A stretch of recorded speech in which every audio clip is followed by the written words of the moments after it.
အား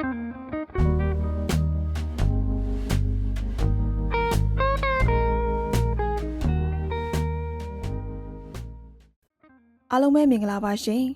ကျမဆက်လက်ပြီးတော့မှစာရေးဆရာမခီလိုဝီရေးသားထားတဲ့ Farmer Boom to Life ဆိုတဲ့ Wildlife Fiction လေးကိုဖတ်ပြပေးချင်ပါတယ်အားလုံးပဲကောင်းသောနေ့ရက်လေးကိုပိုင်ဆိုင်နေကြပါစေရှင်အပိုင်း16ခက်လန်းလန်းမှနေကြစမ်းဦးကျော်ညိုတယောက်အော်ဟစ်လိုက်သည်နှင့်အနောက်မှလိုက်ပါလာကြသည့်လူအလုံးအဝေးတနေရာမှရက်ဆောင်နေကြသည်အချိန်အပြင်ညစ်ဦးရန်တနာရီကျော်လောက်ပင်ရှိပြီဖြစ်၏ကင်းလဲနေကြသောအရသားနှစ်ဦး၏အကြောင်းကြားမှုဖြင့်ဦးကျော်ညိုတယောက်ဖုတ်ပူမိတိုင်မော်တော်ကားကိုကိုယ်တိုင်မောင်း၍အိမ်ဝင်းမှလက်အောင်ငယ်သား9ယောက်ကိုပါခေါ်တင်လာကာဤနေရာသို့ရင်တပူပူနှင့်အလင်းအမြန်းထွက်လာရသည်မောင်မ၍လူသူကင်းမဲ့နေသည့်လမ်းမထက်မေမြတ်တိတ်ခါတယောက်မော်တော်ကားကိုရပ်ထားပြီးမော်တော်ကားစီယာရင်းပေါ်ကောင်းငိုက်ဆိုင်ထားကာအတိစိတ်မကပ်ပြိုလဲနေသည့်အတွင်နှင့်မလို့ဦးကျော်ညိုငယ်ရိတ်သွေးဆောင်တရသည်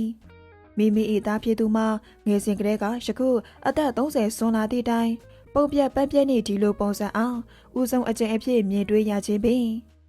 မရခြင်းမအဆုံးမှုထူနေသည့်ရမကအနက်တွေဒီလောက်ထီတောက်ပြီးမော်တော်ကားသာဆက်မောင်းသွားရင်မတွေ့ဝင်စရာတွေဖြစ်ကုန်မည်မလို့ဒီအခြေအနေနဲ့အမျက်ဆုံးရှာတွေ့သွားရသည်ကိုပင်ကျေးဇူးတင်ရမည်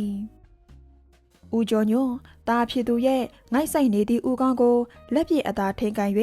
ခုံတို့ကြောမီစေသည့်အခါဖောင်းအိမ်ရောင်ရမ်းနေသောမျက်လုံးများပါပြင်တို့ပေါ်နေရာယူထားသည့်ဆွတ်ဆွတ်နေစေမျက်ရည်စာများနှင့်နီးထွေးနေသည့်မျက်နှာပြင်တတလုံးဖောင်တိန်သာကိုင်လျက်အတိအကန့်အပွန်းပဲမရှိခဲ့လေသောတွယ်လျက်လက်ချောင်းစင်များတွင်တန်ရာတန်ချက်များမနှဲလားတာငါတာဖေးပေးပါကွာဖေးပေးပါအသိစိတ်ကက်လိုကန်ညာလှုပ်၍နှိုးကြည့်လေတော့ခပ်ဖြည်းဖြည်းချင်းပွင့်လာသည့်မျက်လုံးတွေသည်နီးရဲထွေးလျက်မျက်တောင်တစ်ချက်ပုတ်ခတ်သည်နှင့်ကျလာသည့်မျက်ရည်တွေကိုအံ့ဩလျက်သားဖြင့်ဦးကျော်ညွန့်ကြည်နေမိရင်ဘာရီမြန်ဖြစ်လာတယ်လဲကွာဘာရီမြန်ဖြစ်လာရသလဲဖေဖေရင်ပူလာကြည့်ရဲ့တာရဲ့ယူဝေနေသည့်မင်းမြတ်တိတ်ခါဤမျက်ဝန်းတွေသည်တနေရာတဲကိုသာစူးစိုက်ကြည့်နေလေပြီးမှပခုံးနှစ်ဖက်လှုပ်ခတ်လာသည့်အထိနှကမ်းပြားတွေတုံရှိသည့်အထိရှက်တန်ခတိုးတိုးထွက်သည့်အထိငိုကြွေးလေတော့သွေးကစကားပြောလိုက်ပုံဘာအကြောင်းရေးကြောင့်တာဖြစ်သူတယောက်ရှိုက်ငယ်ငိုကြွေးနေတယ်လဲမသိရတော့ငါဦးကျော်ညိုနှလုံးအိမ်တစ်ခုလုံးအောက်မျက်နာကျင်လျက်မျက်ရည်များလဲလာခဲ့ရသည်တလျှောက်လုံးတန်တန်မမဖြတ်တန်းလာသည့်တာဖြစ်သူမိခင်ဖြစ်သူစုံပါစဉ်အချိန်တုန်းကတော့မျက်ရည်လဲယုံများသာဝမ်းနည်းခဲ့ပေမဲ့ယခုမြည်သည့်အကြောင်းရင်းကြောင့်ပုံပြက်ပန်းပြက်ဖြစ်သည့်အထိငိုကြွေးနေရတယ်။ဦးကျော်ညို့မေကွန်းထုတ်ခြင်းပေမဲ့ခဏတာနောက်ဖို့ထားလိုက်ပြီးတားဖြစ်သူရှင်ဘက်ကိုလက်တစ်ဖက်နှင့်ဖိကင်ထားပေးသည်။ဦးကျော်ညို့လက်တွေအပေါ်တပေါက်ပေါက်ကျလာသည့်မျက်ရည်စာတွေဒီအရာဟာအိမ်မက်မြန်းလား။ကိုယ်အသွေးအပြည့်အဝပါသည့်တားဖြစ်သူလမ်းလျှောက်တစ်ခါစချော်လဲ၍ပုံးပဲလင်းအောင်တစ်ချက်မငိုခဲ့သည့်အထိစိတ်ရောလူပါမာကြောသည့်ယောက်ျားသားတစ်ယောက်ဖြစ်သည့်တိုင်ဘယ်အရှာခံမြန်ဒီလောက်အထိပြောညံ့စေပါသနည်းဘာကြောင့်လာရှာရတယ်လဲဖေဖေကျုပ်ကိုလွတ်ထားပေးလိုက်ပါလားမင်းအနာမှာဖေဖေတယောက်လုံးရှိနေတယ်ဆိုတာကိုအတန်တန်ပြောခဲ့ပါရဲ့နဲ့တခုခုဖြစ်လာတိုင်းဖေဖေစီဘာလို့ပြေးမလာရတယ်လဲတိတ်ခါမင်းဒီလိုပုံစံကိုဖေဖေဖြင့်မခံစားနိုင်ဘူးကွာမခံစားနိုင်ဘူးဦးကျော်ညိုထိုးတို့ပြောလာတော့မေမြတ်တဲ့ခါတယောက်6ကက်ကက်ရှည်ရှင်းထက်၍ဟင်ငိုသည်ဘလောက်တောင်မာနာကြီးတဲ့ကောင်မလေးအော်ဟင်ငိုကြွရမည်အစားအန်ကိုခက်တေးကျိတ်လက်တီတွေကိုလည်းကြစ်ကြစ်ပါအောင်စုပ်ကိုင်ထားလိုက်ပုံမြန်အသားအရင်မြန်ပြည့်ထွက်လူနေပါဤပုံစံနဲ့အတတ်တဲ့ငိုကြွေးနေလေတော့အိတ်ဆက်ခွင့်မရှိသောရေတကွန်းတွေအလားအဆက်မပြတ်ကိုကြာဆင်းလာသည့်မျက်ရည်တွေအားဦးကျော်ညွန့်လှမ်း၍မဖယ်ရှားပေးနိုင်ဝမ်းနေကြေကွဲနေသည့်ကလေးတယောက်ဤစေကိုတတ်တာ၍တတ်တာငါထွေးပွေနှစ်သိမ့်ပေးစင်တော်လဲတာဖြစ်သူဤမာနာသည်ခွင့်ပြုမိဟုမထင်မိပေကောင်းကိုင်းဆိုင်လိုက်သည်နှင့်ပခုံးတွေရဲ့လှုပ်ခတ်မှုတွေဟာပို၍ပြေးထန်လာပြီးသွေးမထွက်ယုံလေးပါပဲကျုပ်ရင်နဲ့တိတ်နာကြည့်ရလုံးလုံးအသက်ရှူဖို့တောင်မေ့နေခဲ့တာငိုကြွေးနေသည့်ကြားမှာတေခါနှုံမှဖွင့်ထွက်လာသည့်စကားတန်တွေအား ဖေဖေမကြခြင်းရောက်ဟန်ဆောင်ပေးထားရင်တေကောင်းမှာမြို့သူယောက်ျားသားတယောက်အပေါ်ရင်းနေသည့်အထိချစ်မိ၍ဒီလိုပုံပြတ်ပန်းပြတ်ဖြစ်နေရသည့်အတွင်အားဖေဖေအားမမြင်စေခြင်းဖြစ်နိုင်ရင်ဝဝေးလလန်ကိုထွက်သွား၍ပြိုလဲပြစ်ချင်မိတာဒီလိုနာကျင်မှုနဲ့ပတ်သက်၍မိသူစီကမှနှစ်သိမ့်မှုမျိုးကိုမလိုခြင်းဘလို့နှစ်သိမ့်မှုကမြန်တတ်တာစေနိုင်မည်နီနှလုံးသားတစ်ခုလုံးတရားတကြံများဖြင့်စုပ်ပြတ်တက်လို့နေလေပြီချစ်တာပဲဖြစ်စေမြစ်တာပဲဖြစ်စေအလိုမတူပဲပေးမိတဲ့အကောင်နှစ်ဦးနှစ်ဖက်အစိတ်တင်လာစေတယ်ဆိုတာကိုတိတိရနဲ့ကျုံမိုက်ကန်းနေမိတာပဲကျုံမိုက်ကန်းနေတာဦးကျော်ညွန့်အနေနဲ့အမြန်ပင်သဘောပေါက်သွားရပြီးစကားအသွားလာအရာတိတ်ခါဖြစ်နေသည့်အရာကိုရိပ်စားမိလာ၏ခမောင်အပေါ်မင်းဒီလောက်ထိနစ်ဝင်နေသလားတိတ်ခါဖေဖေကိုပြောစမ်းပါကျွံသွားတဲ့နှလုံးသားကိုပြန်ဆွဲနှုတ်ဖို့ရကျုံမဲဘာလက်နဲ့မှမရှိတော့ဘူးဖေရိုက်ချက်မှန်သမျှကလာတဲ့နာကျင်မှုတွေလှိမ့်ပိတ်ခံတဲ့ယုံကလွဲရင်ကျုပ်တက်နိုင်တာဘာမှမရှိသေးတယ်လေဖေတိတ်ခါကျုပ်ချရတဲ့သူကသူ့ချရတဲ့သူကိုတပားသူလက်ထဲပါသွားမှဆိုရင်လို့ကျုပ်အရှိန်မှငိုကြွေးနေတာကိုကျုပ်အသေးမမှနဲ့ကြည်နေလိုက်ချင်ပေမဲ့သူ့မျက်ရည်တွေကကျုံမာနာတွေအကုန်လုံးကိုရိုက်ချိုးပြစ်လိုက်လေဖေရဲ့ဤဝဲချင်းမရှိပဲရင်ဘက်တက်တဲ့ကိုဓာသွားချွတ်ချွတ်နဲ့ထိုးလိုက်သည့်အထိကိုနာကျင်မှုတော့ကိုမကြည့်နိုင်ပဲကျုပ်သူ့မျက်ရည်တွေကိုပဲငဲ့ညာမိလိုက်တာအဆက်မပြတ်စီစဉ်နေသည့်မျက်ရည်စားတွေအတားအဆီးမဲစွာနှင့်လှိမ့်လေကြ၍အောင်မြင်နေသည့်နုနယ်သည့်နှလုံးသားတည်ရှိရာဘဲဘဲရင်ဘက်နေရအားဖေလက်တွေနှင့်ဖိကင်ထားပေးလို့တော်ပါသေးရဲ့အဲ့ဒီမိန်းကလေးကိုတောင်းရန်ပေးပါမယ်လို့ကျုပ်ကလေးစကားခံလိုက်တော့ခမတိတ်ပျော်သွားရှာတာဖေရဲ့အယောင်လဲလာတဲ့မျက်လုံးတွေနဲ့လှမ်းကြည့်လာတဲ့အချိန်သူ့ပြောရွှင်မှုမှာကျုပ်အချိန်ချင်းသိနေပြီးပြီဆိုတာကျုပ်ကလွဲရင်ဘသူကမှသိနိုင်မှမထင်ဘူးကျုပ်ကြည့်ပြရဲ့လားလို့မေကုန်းထုတ်လာတော့ကျုပ်အလိုမတူပဲနှုတ်ကထွက်လာပြီးတဲ့ကြည့်ပြပါလေဆိုတဲ့စကားဟာပထမဆုံးကျူးလို့မိတယ်မှုသားဝါရဖြစ်လိမ့်မယ်ကျုပ်ချစ်တဲ့သူ့လက်ထဲသူချရတဲ့တပားသူကိုထည့်ပေးနိုင်ဖို့စူးစမ်းပေးရမယ့်အရေးကိုမြန်ကျုပ်ကြည့်ပြနိုင်မလဲလားဟေးဖေလည်းပြောစကားပျောက်ရှာနေဟန်ရသည်ဖေနာရှိုက်တဲ့ခက်မြက်မြက်အသက်ရှူတဲ့တွေတိတ်ခါမကြခြင်းအရှုံးသမားတယောက်ကိုတနာစိတ်ဖြင့်ကြည်နေရမည်အစားမျိုးမစစ်ကောင်မိမရှာကောင်လို့သာပုံမှန်တက်၍ယွန်းရှာလိုက်ပါတော့ဟုသာဖေကိုပြောလိုက်တော့သည်မြေတားနဲ့သာအုပ်မိုးခဲ့သည်ဖေဒီလိုအခြေအနေနဲ့ပြိုလဲနေမိသည့်တိတ်ခါအားယခုလိုနှစ်သိမ့်ပေးနေလေတော့အာနာစိတ်ကြောင့်ဖေမျက်လုံးတွေအားမကြည့်ဝင်းသလိုမျက်နှာချင်းပင်မဆိုင်ရဲ့ဖြတ်တန်းလာသည့်တတန်းတစ်လျှောက်လုံးဝယ်နေမျက်ရည်ကြားရသည့်အထိနှလုံးသားတွေကွဲကျင်မတတ်နာကျင်ရသည့်အထိတစိမ်းယောက်ျားတစ်ယောက်ကိုချစ်မိလိမ့်မည်ဟုတိတ်ခါတစိမ်းတစ်ခါမှပင်မတွေးခဲ့စိတ်အလိုလိုက်မိခြင်းဟာကိုပြန်မှုသည့်ဓာတ်တလက်ဖြစ်နေကြောင်းသိရှိခဲ့လင်အနာတို့ခေါ်ဖို့ကြိုးစားခဲ့မည်မဟုတ်အချိန်တန်ရင်ရင်းနှီးပူခဲ့ကြသောတစိမ်းတွေအဖြစ်ရှိသွားကြမည်ဘာချုံနှောင်မှုမှမရှိတော့ပဲဒီအတိုင်းဝေးကွာသွားရမည်ကိုတီးပါလျက်နှင့်ဘဝတွင်ဘာကြောင့်ဆွဲသွင်းခဲ့ရပါသလဲနှလုံးသားတဲ့အထိဘာကြောင့်များထည့်သွင်းခဲ့ရသလဲမိမိသည်စင်စစ်ယောက်ျားသားတဦးဖြစ်ပါလျက်အသွင်တူမျိုးတူသောယောက်ျားသားတဦးကိုချစ်မိသည်ဆိုသည့်စိတ်ကိုဘာကြောင့်ရဲ့မြန်လက်သည့်ခံလိုက်ရသလဲတိတ်ခါစွန့်ကြဲခဲ့သည့်ငွေခြုံနှောင်ခဲ့သမျှအရာတွေသူတို့ချင်းအနေချင်းကွာစေဖို့တားဆီးခဲ့မှုတွေဟာအသုံးဝင်သည့်အရာတွေဖြစ်ခဲ့ကြောင်းနားလေသဘောပေါက်လာရသည်နှင့်နာကျင်နေုံမှလွဲရင်ဘာမှမတန်နိုင်တော့ဟေအွန်လိုင်းလို့နာကျင်ခြင်းတွေတက်သားမိဆိုရင်လည်းစူးစမ်းလိုက်ခြင်းစမ်းပါပြီအချိန်တွေကိုသာနောက်ပြန်ရှေ့လို့သာရှာလင်ခမောင်နဲ့မတွေ့ဆုံခင်အချိန်တွေကိုပြန်မရောက်ချင်ပါပဲနာကျင်စေမည်နိုမန်တီလျက်တိုးမဝင်ခဲ့ဖို့ရတာတိတ်ခါပြင်ဆင်မိလောက်မည်ဖြူဖြူစင်စင်ပြိုးထောင်ခွင်သာရှာခဲ့လင်ကိုလည်းပီတိတခုစားသုံးရှာလောက်မည်မလားအပြစ်ရှိသည့်လူဟုလက်ညှိုးထိုးရပြန်လင်လေမိမိကိုမိမိသာအပြစ်သားဟုမယူမိသည်မိမိကိုယ်တိုင်မယိုသားခဲ့ခြင်းအတွက်ခမောင်တွင်အပြစ်မရှိပေပေမဲရှာလွန်၍ဒီအတိုင်းမျက်လုံးတွေမိတ်လိုက်မိသည်နှင့် နောက်ဆုံးလက်ကျန်အတွေးစားတို့တွေအချိန်တွေကုန်းဆုံးသွားမည်ကိုကြောက်ရွံ့မိသလိုနေထွက်လာမည်ကိုစိုးရွံ့မိသည်သို့သောငါအာအင်ကုန်ခန့်သလိုချီးနဲ့သွားပြီး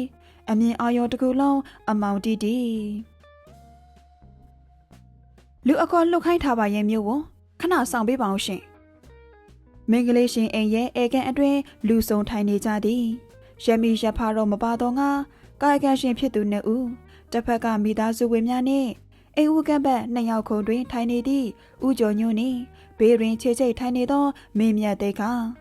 မင်္ဂလိရဲ့ဖခင်ဖြစ်သူကတော့အိမ်တွင်မရှိသေးမလို့လူအခေါ်လွှတ်၍အကြောင်းကြားထားခြင်းကိုအားလုံးဆောင်ဆိုင်နေကြသည်အာလာဘတာလာဘတခုမှမပြောကြသည့်တိုင်စကားဝိုင်းသည့်အသက်မဝင်လားတစ်ချိန်လုံးဖခင်အရှင်အဝါကိုအတုံးမချခဲ့သည့်သားဖြစ်သူသည်ပထမဆုံးအကြိမ်အဖြစ်ဖခင်ကုံပုတ်ကိုအတုံးချသည်ကသူချစ်ရသူ၏မိမတောင်းရန်သည့်အရေးတွင်ပင်ဒီလိုနေရာတွင်တော့သူတဦးတည်းနှင့်မပြီးနိုင်မှန်းသိ၍မိမြတ်တဲ့ခါတယောက်ဦးကျော်ညွန့်အားကိုရှာတော့သည်မိမိအနေနှင့်သားဖြစ်သူအားနားမလည်နိုင်တဦးဒီတော့သားပြီးပြီးမြည်သည့်နေရာတွင်မဆိုတကူကောင်းဆန်စိတ်ရှိပြီးလိုချင်တာမရမကယူတတ်သည့်ကောင်းသည်ယခုတော့တိတ်ဆိတ်လို့မျက်နှာသေးနှင့်တနေရာတဲကိုသာစူးစိုက်ကြည့်လျက်မင်္ဂလာယူရမည့်အချိန်မျက်နှာမကောင်းတော့ငါချိုမျက်နှာပေါ်တွင်ဘာအရှိအရှောင်မှမပေါ်အောင်ထိမ့်သိမ့်နေပေမဲ့အဖေဖြစ်သူကတော့ကောင်းကောင်းသိသည်တိတ်ခါနှင့်မျက်နှာချင်းဆိုင်တွင်ထိုင်နေသည့်ခက်မောင်မျက်နှာမကောင်းသည်မှာတိတ်ခါထက်ပိုဆို၏တစ်ချိန်လုံးမင်းမြတ်တိတ်ခါ၏မျက်နှာကိုသာကြည့်နေပြီးတစ်ချက်ကလေးပင်အကြည့်မလွဲသွားသည်ကဥကျော်ညိုမြင်ကွင်းနဲ့တတိထားမိစရာဖြစ်နေသည်ခင်ကြီးဆိုသည့်မိန်းကလေးကတော့ခက်မောင်ကိုသာကြည့်ရင်မျက်နှာထက်ပျော်ရွှင်နေသည့်အရိပ်အရှောင်တွေရှိ၏တယောက်မျက်နှာတယောက်အကဲခဲရင်ငြိမ်သက်နေကြသည့်အခြေအနေသည်အချိန်အတန်ကြာသည့်အခါမှမိန်းကလေး၏ဖခင်ဖြစ်သူရောက်လာသည့်အချိန်တွင်အသက်ဝင်လာတော့သည်မြို့ဝန်ကိုယ်တိုင်ကြွလာတဲ့ဆိုတော့ကဘာအရေးကိစ္စများပါလဲခင်ဗျာခမရသမီးအငယ်နဲ့ကျုပ်တို့တူခတ်မောင်တို့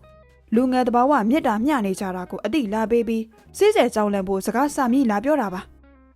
ခမညာမင်းမြတ်တိတ်ခါမှလွဲ၍အာလုံးရဲ့အကြီးကခမောင်နှင့်ခင်ခင်ကြီးဆိုသည့်မိန်းကလေးထံကြားရောက်သွားသည်ခမောင်ကတော့တိတ်ခါထံမှအကြည့်လွှဲသွား၍မျက်လွှာချထားပြီးဘသူ့ကိုမှကြည့်မနေ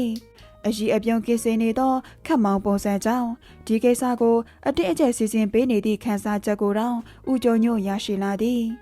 မိန်းကလေးကတော့သူ့အမကြီးကိုကြည့်၍ရှက်ပြုံးလေးပြုံးပြန်ကခတ်မောင်အားလှမ်းကြည့်လေ၏ခင်ခင်ကြီးကလည်းချစ်သူရေးစားရှင်းနေကြောင်းတစ်ချိန်တစ်ခါမှထုတ်မပြောလာတော့အခုလိုကြရတာတိတ်ကိုအံ့ဩမိပါရဲ့မြို့ဝန်တို့ပေမဲ့ကျုပ်တို့အနေနဲ့သမီးငယ်နဲ့နေရချထားပေးသူရှိပြီးသားပါမင်းမြတ်တိတ်ခါရဲ့အကြီးကမိန်းကလေးရဲ့ဖခင်ဖြစ်သူထံစက္ကနဲ့ရောက်ရှိသွားသည်အလိမ္မာသုံး၍အငြင်းစကားဆိုသည်ကိုတိတ်ခါသိရှိ၍တခုခုပြောမလာခင်ဖေဖေကလက်ကိုလှမ်းကန်၍တားဆီးပြီးဒါကြောင့်ကျုပ်ရောက်လာရခြင်းပဲသူတို့ချင်းမြစ်တာမျှနေကြတော့ရေရှည်ကိုလက်တွဲသွားဖို့ကိုစိတ်ဆက်ကြောင်းလဲပေးချင်တာကိုလူကာယကံရှင်တွေရှေ့မှာပြောရတာတော့အားနာပါရဲ့မြို့ဝန်ကျုပ်ကအချစ်တွေမြစ်တာတွေထက်ကျုပ်သမီးနောင်ရေးကိုသာရှေ့ရှုပါတယ်ကျုပ်ဒီကလေးအကြောင်းကိုလည်းဂဂနနမသိရသေးပါဘူးအတော့ပေမဲ့ခင်ကြီးနဲ့နေရချပေးမဲ့သူကတိတ်ကိုမှတော်တဲ့အရာရှိဘိုးမူကြီးတူပါဘိုးကြော်ဖြစ်တာကနောင်ရေးအတွက်တိတ်ကိုမှကောင်းမွန်သွားသလားတစ်ချိန်လုံးငြိမ်သက်နေသည့်မင်းမြတ်တိတ်ခါထံမှထွက်လာသည့်ခနဲ့တဲ့ကြောင့်အားလုံးမျက်ခုံးပေးသွားရသလိုခမောင်ကတအံ့တောလှန်ကြည့်လာသည်ဒီကလေးကအင်ဂျင်နီယာဘွဲ့ရှာပြီးတာနဲ့အရာရှိစာမေးပွဲဝင်ဖြေပြီးတင်မော့တက်ဖို့ဘီးလဲရှောင်းမဲ့ကလေးလောက်ခလာစာ200-300ရဗမာပြည်တည်းကစစ်ဗိုလ်တယောက်ရဲ့ဂုံပုတ်နဲ့ထောင်တောင်းမကတဲ့လာစာရတင်မော့အင်ဂျင်နီယာတယောက်ရဲ့ဂုံပုတ်ဘယ်အရာကပိုတာလို့မယ်လို့ခမရထင်တယ်လေမင်းကလေးရဲ့ဖခင်ဖြစ်သူကမျက်ခုံးပင်သွားသည်တေခါတစ်ချက်မြမဲပြုံးရှိလိုက်သည်ကငွေမတ်သည့်မိသားစုဆိုတာကိုသိရှိလိုက်ခြင်းကြောင့်ပင်တေခါမျက်နှာလွှဲလိုက်ပြီးတစ်ချက်မြရှိကကျုပ်ကိုယ်တိုင်ပြောထောင်ပေးမယ်ကလေးမလို့ခမရသမီးနောင်ရဲ့အတွက်ကျုပ်အာမခံတယ်တထေးကြော်မဖြစ်လာခဲ့ရင်ကျုပ်လေကိုခမရစီမဲ့ဆင့်ခံလိုက်မယ်ဟုတ်သလားဦးကျော်ညိုမျက်နှာပြည့်ရွှင်သွားသည်မှာဖုံးဖီမရ အတိစိတ်ကင်းမဲ့သည့်အထိမူရဲ့တောက်စား၍ငိုကြွေးနေခဲ့တဲ့မင်းမြတ်တိတ်ခါသည်ယခုတော့တခြားတယောက်လိုပင်တီကြီးအေးဆက်လျက်တာဖြစ်သူရှင်တဲ့ဘလောက်တောင်များကဘာပြက်နေမလဲမသိပေမဲ့ဟမ်မပြက်တရုပ်ဆောင်နေခြင်းအားအံ့ဩမှုပေါင်းစွာနှင့်ကြည်နေမိသည်တစ်ချက်မဲ့သွားသည့်နီညိုရောင်နှကန်းတွေဝယ်နေမှုကိုတိုးတိတ်ထားရင်မဲ့ပြုံးပြုံးပြသည်ကိုဖေဖေမသိရင်ခက်မယ်မင်းမြတ်တိတ်ခါကျုပ်သားပြောသလိုပဲအကျင့်စာရိတာကောင်းမွန်ပြီးပညာအရေးချင်းတိတ်ကိုမှထူးချွန်တဲ့ကလေးမလို့ခမရတမတ်တော်ဖို့လူရွေးမမရအောင်အသေးအချာစစ်စားပေးစေခြင်းရဲ့စကားဝိုင်းသည်ငြိမ့်သက်သွားသည်မိန်းကလေးရှင်ဘက်ကကောင်းငင်၍စစ်စားပေးပါမည်ဟုသည့်စကားနှင့်စကားလက်ဆတက်ကြ၏တေချာရည်ရသည့်အဖြစ်တစ်ခုရှာသည့်အခါတရားဝင်ဆေးဆဲကြောင်းလန်းပေးမည်ဖြစ်ကြောင်းကိုပါတေခါတပါတဲ့အတီးပေး၍ထိုင်ရမှထားလိုက်သည်နှင့်ခမောင်ကလည်းနေရာမှထားလာသည်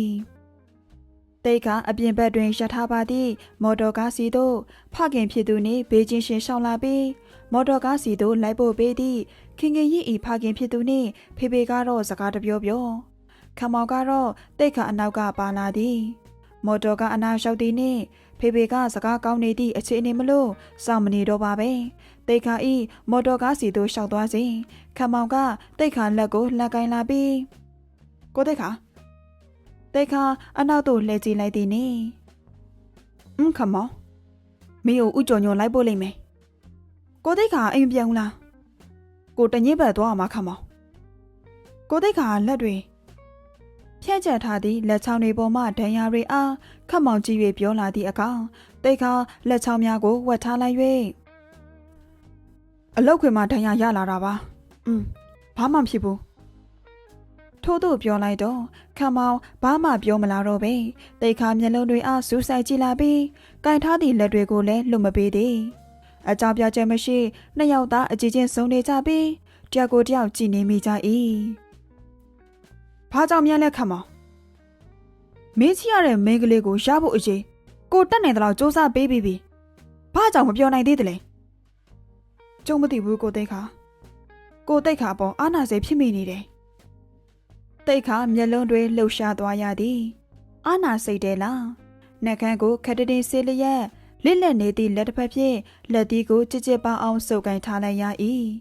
ဒီအတိုင်းမတိကျိုးနုံပြွ၍လွတ်လက်ပျော်ပြစ်လိုက်လို့ရရဲ့နေအာနာစိတ်ဖြစ်နေသည်တဲ့လားငြိမ်သက်နေသည့်ကံရည်ပြင်းကိုလှုပ်ခတ်သွားအောင်ကြောက်ခဲကြီးနဲ့ပြစ်ချလိုက်သလိုပင်စူးစားကြီးမင်းအရှိတယ်ကိုမင်းကိုဘလောက်အမိုးတင်ခဲ့တယ်လဲကြားသလား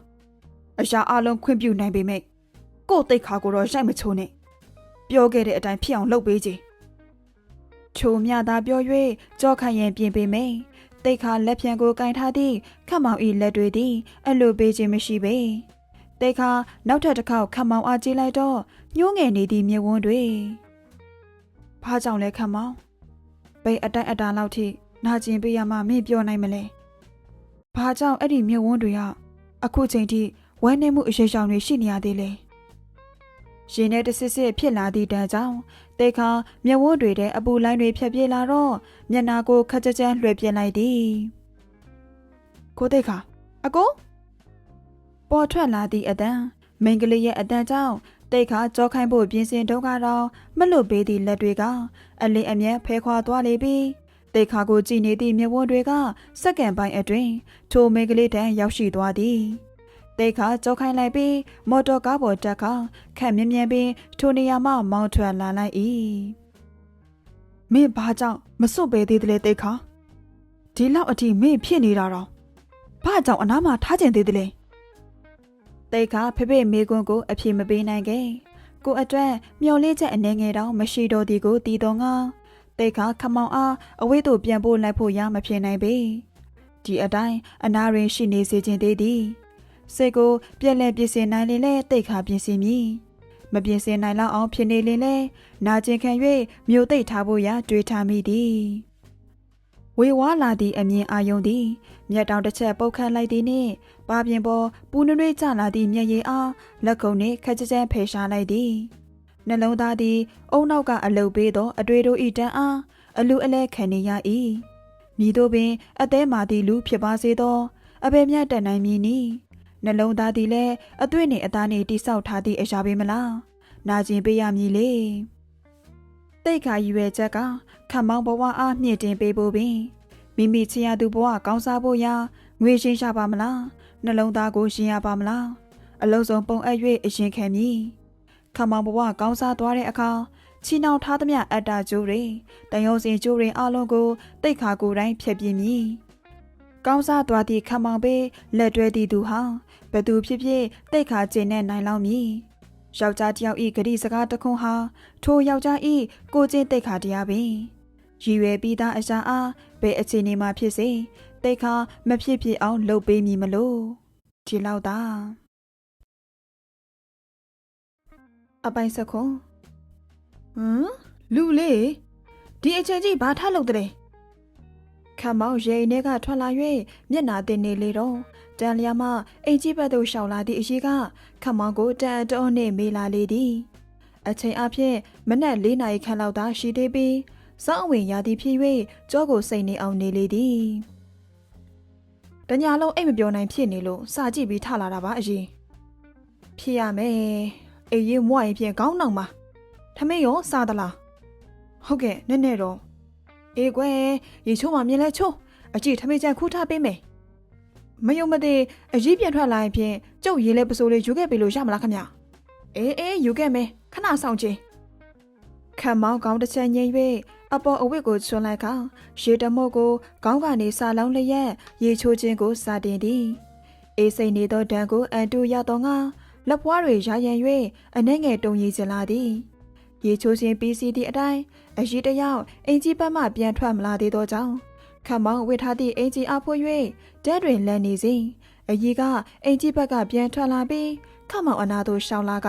ရေလဲပစိုးကိုကန်ပေးသည်အကြီးဒါရီယာမောင်တိတ်ခါအင်ကြီးနဲ့ခြေနှင်းတွေလေရှော့ဖို့ဖနကပေးတာကြံတာလည်းမရှိပါလားဒီလိုပဲလူလေးရေမောင်တိတ်ခါကခြေနှင်း9ရန်ရှိတာအလဲကြစီတယ်ပြီးရင်9ရက်တခါရှော့ရတယ်မောင်တိတ်ခါကတိတ်အတန်ကြိုက်တာခြေနှင်းကအစဖုံပရင်မစီပေါင်တော့ခံမောင်းအရှိပြောသည်ကိုငြိမ်သက်၍နားထောင်နေမိပေမယ့်အကြီးရတော့ကိုတိတ်ခါရဲ့ဂတိပါဖက်နဲ့2ရန်ထန်တွေသာတဝဲလဲလေကျုပ်ရှော့ပေးပြစီအကြီးဟေးမင်းရေဆိုကြီးနဲ့အေးပတ်ပေါင်းမယ်ကွယ်တွားဝင်ကြတော့ရေဆိုပစိုးရှော့အောင်ပါပါအကြီးလက်စနဲ့ရှော့လိုက်ပါမယ်အရှိပမထပ်ပြောလာမည်စကားတို့ကိုမဆောင်တော့ပါပဲအရှိပခုံးတက်ကကိုတိတ်ခါရဲ့လုံကြီးတုံးတယ်ရောလက်တွင်ချိတ်ကန်ထားသည့်ကိုတိတ်ခါရဲ့လက်ရှိအင်ဂျင်နှင့်ဖက်နဲ့2ရန်လုံးကိုဆွဲယူ၍ရေကန်ဘက်ရှောက်သွားလိုက်သည်ဟဲ့အော်ဒီကလေးနဲ့ကဲရှော့မဖြစ်လဲအမွေးကနဲ့တေချာရှော့ခြင်းနော်ဟုတ်ကဲ့အကြီးအရှိကကောင်းတရရင်ဖြင့်အင်ကြီးဘက်သို့ပြန်ထွက်သွားပြန်လေ၏ခမောင်ရေကန်ဘေးဆောင်းကြောင်ထိုင်၍ဖက်နှက်တွေကိုဘေးချလျက်အရင်ဆုံးကိုတိတ်ခါအဝတ်စားတွေကိုရှော်ရန်ပြင်ဆင်လိုက်တော့ငါကျိုးအဝတ်အစားတွေမှာရရှိသည့်အနက်ခတ်သေးသေးကြောင့်လှုပ်ရှားမှုတွေရပ်တန့်ကုန်ရသည်ခမောင်ငူငန်ငိုင်ဖြင့်လက်ထက်တယူတရကင်ထားသောကိုတိတ်ခါ၏အင်ဂျီထံသို့အကြီးတို့ကရောက်ရှိသွားလေ၏အကောင်းစားနိုင်ငံသားဖြင့်ရေမွေးအနှံ့နှင့်ကိုတင်းနှံ့တို့ရောရှန်နေသည်ကခမောင်စိတ်ကိုလှုပ်ခတ်လာစေပြီးတစ်ချက်သာလွင်ပြန်လာသည့်ထိုရနက်သည်ပျောက်ကွယ်မသွားအောင်လှမ်း၍ဖန်ဆွဲထားခြင်းစရာအသည်ခမောင်အတွေ့အထဲတွင်ကိုတိတ်ကပုံရိပ်တွေကတရိပ်ရိပ်နှင့်ပေါ်လာသည်ကိုတိတ်ကအိမ်တွင်မရှိသည်က၄ရက်ခန့်ပင်ရှိလောက်ပြီထို3ရက်တာအတွင်းခမောင်လုံးဝပင်အိပ်၍မပြောအတွေ့တွေများနေသည်ကတခါတရံအသက်ရှူဖို့တောင်မေးလျော့နေခဲ့သည့်အထိကိုပြန်လာခဲ့မှာပါဆိုသည့်ထိုစကားယနေ့ပင်၄ရက်မြောက်နေရှိခဲ့ပြီကိုတိတ်ခါအိမ်သို့ပြန်ရောက်မလာသေးပေအဘကတော့အိမ်သို့ဝင်လာပြီးစကားစာမြည်လာပြောတော့ငါကိုတိတ်ခါအကြောင်းမေးသည့်အခါ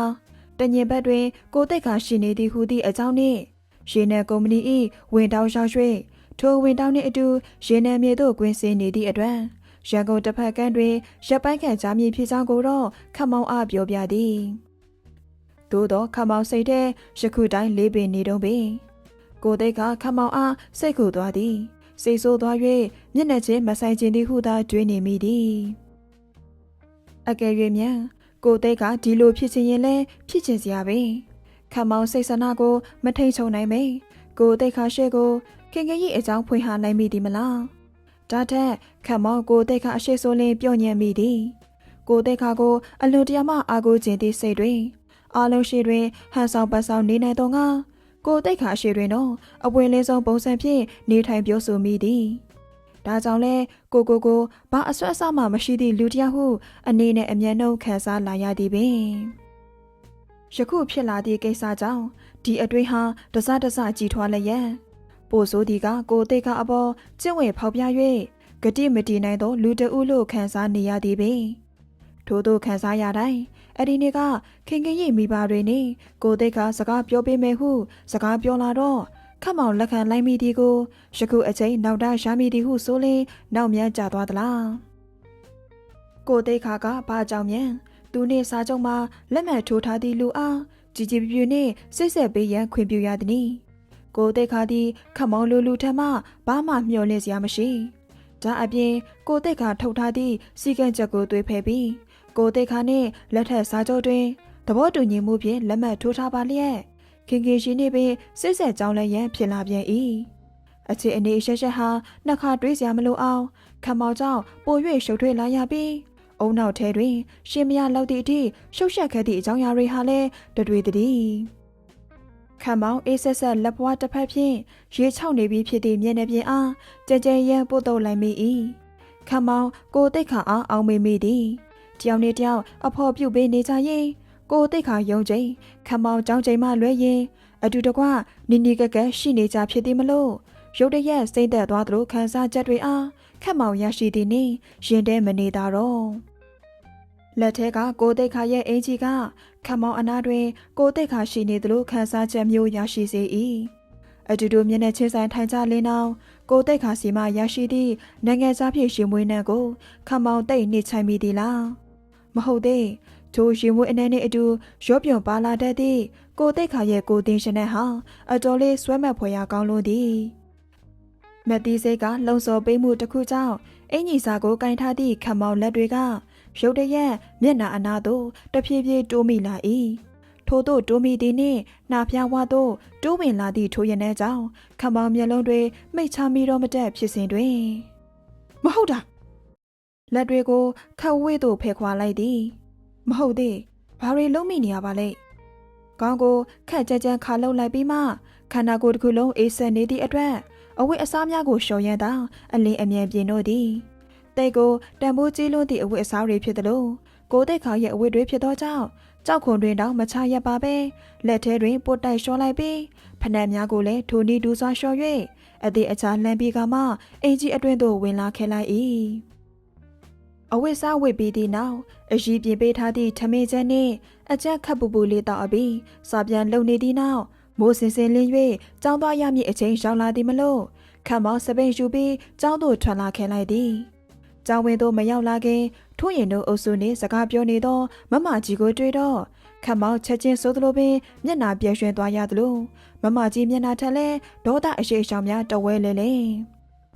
ထိုးရင်တို့ကတော့စောင့်နေမည်ဟုဆိုကာကျောင်းဝင်းအပေါဝနာအထိလျှောက်သွားကြပေမဲ့ခတ်မောင်နှင့်မမကြီးကတော့တစ်ပင်ရှိအောင်နေရတွင်အချိန်တစ်ခုကြာသည့်အထိရနေကြပေမဲ့တော်တော်နဲ့စကားမစားကြသေးပေငါ့ကိုမင်းအမလို့ရောတတ်မှတ်သေးသလားခတ်မောင်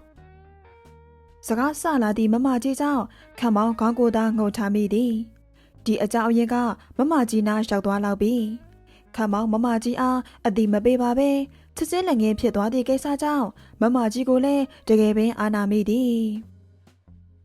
ငါအဲ့ဒီမိန်းကလေးကိုသဘောမတွေ့ဘူးလို့ခဏပြောပါရှန်နဲ့ငါစကားကိုနားမထောင်ဘူးခတ်မောင်ပြောတော့ဖြင့်မိတ်ဆွေတငယ်ချင်းပါပဲဆိုမမကြီးနဲ့ခင်ရင်အပြင်တွင်တခါမှမတွေ့ဆုံဘူးသေးပေဈေးတဲကကြားသည့်စကားများသာမမကြီးတယောက်နားယောင်၍ခင်ရင်ဤတွက်လက်ဖြက်လက်မှုဟာမမကြီးအမြင်တွင်တမျိုးတဖုံဖြစ်စေပြီးခမောင်အားခင်ရင်နှင့်မပတ်သက်ဖို့ရာအတန်တားမြစ်ခဲ့သည်ကျုံလဲဒီအတိုင်းကျုံနဲ့တင့်တော်မယ်ထင်လို့ပါပြီးတော့ခင်ကြီးကမိမကောင်းလေးပါမမကြီးထင်နေသလိုမဟုတ်ရပါဘူးအခုကတည်းကကာကွယ်နေသလားဟမ်ဦးဆုံးအကျိန်မင်းကငါစိတ်ပြတ်မိရပဲခတ်မောင်ငါမောင်လေးတော်လှနဲ့အခုတော့ရောင်းမမျက်စိထွက်မချစ်မနဲ့တက်ပဲလိုက်တောင်းခိုင်းလိုက်တပါပေါ့မင်းမဲအုံနောက်ပြက်နေသလားခတ်မောင်လိုလေသေးမရှိဘော်ကြော့ကြောက်တက်လို့ရှာအောင် အလုံးစုံထောက်ပံ့ပေးထားတဲ့သူရဲ့မျက်နှာကိုမှမထောက်